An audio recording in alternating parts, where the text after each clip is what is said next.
Vitamin D সম্পর্কে তো আমরা সবাই মোটামুটি জানি। আমরা কি জানি যে আমাদের শরীরে যদি প্রতিনিয়ত রোদ না লাগাই তাহলে আমাদের কি কি ধরনের মারাত্মক রোগ হতে পারে? নিয়মিত শরীরে যদি রোদ না লাগান তাহলে ক্যান্সারের ঝুঁকি বাড়তে থাকবে, অস্টিওপোরোসিস অর্থাৎ হাড় ক্ষয়ের প্রবণতা বৃদ্ধি পেতে থাকবে। ভিটামিন ডি এর অভাব যদি আমাদের শরীরে দেখা দেয় তাহলে হার্ট অ্যাটাকের ঝুঁকি বাড়বে, পুরুষের টেস্টোস্টেরন হরমোন আস্তে আস্তে কমতে থাকবে। এছাড়াও নানাবিধ সমস্যা কিন্তু জটিলতা দেখা দেয়। ভিটামিন ডি এর মেইন সোর্স আমরা প্রাকৃতিকভাবে সূর্যালোকের মধ্যেই পেয়ে থাকি। এখন কেউ যদি নিয়মিত শরীরে রোদ না লাগায় তাহলে তার শরীরে ভিটামিন ডি এর ঘাটতি দেখা দিবে এবং তার ফলে কিন্তু এইসব রোগ তৈরি হবে। আসুন আমরা জেনে নিই, শরীরে যদি আপনি রোদ না লাগান তাহলে আপনার কোন ধরনের মারাত্মক জটিল রোগগুলা আপনার শরীরে তৈরি হতে পারে। এক নম্বর, শরীরে ব্যথা, মেসমেস করা, অল্প আঘাতে হাড় ভেঙে যাওয়া, বা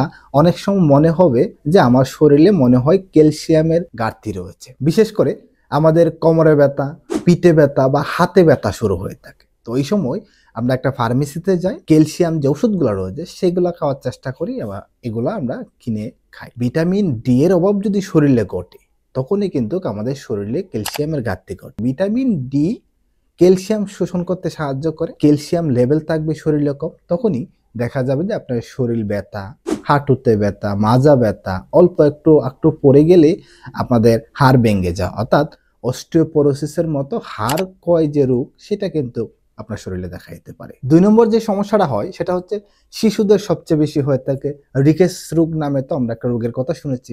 এই যে রিকেটস রোগ সেটা হচ্ছে বাচ্চার বয়স হচ্ছে দাঁড়ানোর সময়, কিন্তু সেই বয়সে সে দাঁড়াতে পারছে না, বা দুইটা পা অনেক বেশি বাঁকা, কার্ভেকচার হয়েছে, বাঁকা হয়ে যায়, বা সে পায়ের মধ্যে শক্তি পায় না, হাঁটতে পারে না। এই যে রোগটা, এটাকে বলা হয় তাকে রিকেটস রোগ।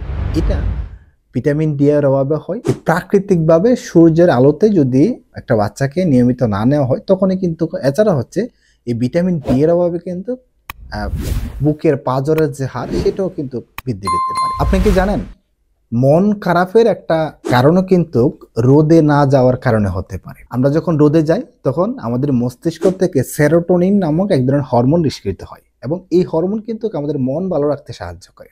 অনেকে দেখবেন একেবারে চুপ করে থাকে, কথা কম বলে। তারা যদি রোদে না যায় তাদের কিন্তু মন মেজ থাকে অনেক বেশি খিটখিটে, কথায় কথায় রাগ দেখায়। বিশেষ করে দেখা যায় যে মুড সুইং এর সমস্যাটা সবচেয়ে বেশি মহিলাদের বেশি হয়ে থাকে, মেয়ে মানুষের। রোদ থেকে আমরা ভিটামিন ডি পাই, এটা আমরা সবাই জানি। এই রোদ থেকে ভিটামিন ডি আমাদের যে উপকারটা সবচেয়ে বেশি করে সেটা হচ্ছে আমাদের শরীর ইমিউনিটি সিস্টেমকে বৃদ্ধি করে, অর্থাৎ রোগ প্রতিরোধ ক্ষমতা বাড়ে। অনেকে দেখবেন একটু জ্বর সর্দি হলে সে ওষুধ ছাড়া, অ্যান্টিবায়োটিক ছাড়া ভালো হতে চায় না। এই জ্বর সর্দি, গলা ব্যথা বা টনসিলের একটু সমস্যা, এগুলোর জন্য মূলত কোনো ওষুধ খাওয়ার প্রয়োজন নাই যদি আপনার ইমিউনিটি সিস্টেম অর্থাৎ রোগ প্রতিরোধ ক্ষমতা ভালো থাকে। এখন আপনার রোগ প্রতিরোধ ক্ষমতা একেবারে নাই, ভিটামিন ডি নাই শরীরে, তাহলে আপনার এই জ্বর সর্দি কাশির জন্য অবশ্যই অ্যান্টিবায়োটিক খেতে হবে। রোদের সাথে ঘুমের একটা সম্পর্ক রয়েছে।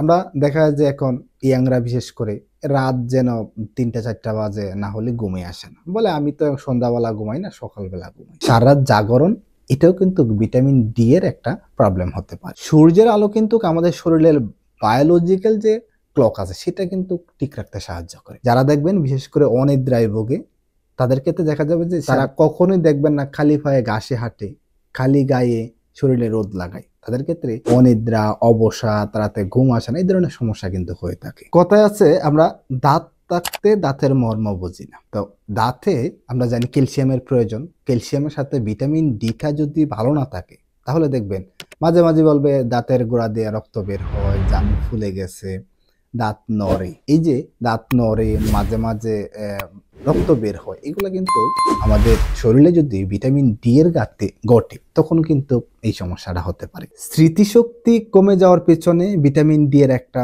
বড় জায়গা জুড়ে রয়েছে। গবেষণায় দেখা গেছে আপনার শরীরে যদি ভিটামিন ডি এর ঘাটতি থাকে তাহলে আস্তে আস্তে আপনার স্মৃতিশক্তি কমে যাবে।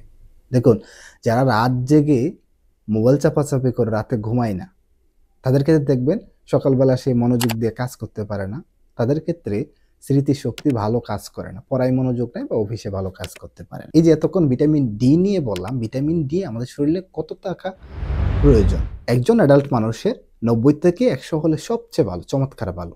100-র উপরে গেলে তো তার আরও বেশি ভালো। প্রত্যেক দিন 10টা থেকে 3টা পর্যন্ত যদি 10 থেকে 15 মিনিট 20 মিনিট খালি গায়ে শরীরে রোদ লাগান, তাহলে 60 থেকে 70%, 80% পর্যন্ত ভিটামিন ডি একেবারে কারেকশন হয়ে যাবে। এই উপকারগুলো পেতে চেষ্টা করুন দৈনিক কমপক্ষে 15-20 মিনিট শরীরে রোদ লাগানোর জন্য। সকলে ভালো থাকবেন এবং ভিডিওটা চেষ্টা করুন শেয়ার করে আপনার আপনজন মানুষকে দেখানোর জন্য।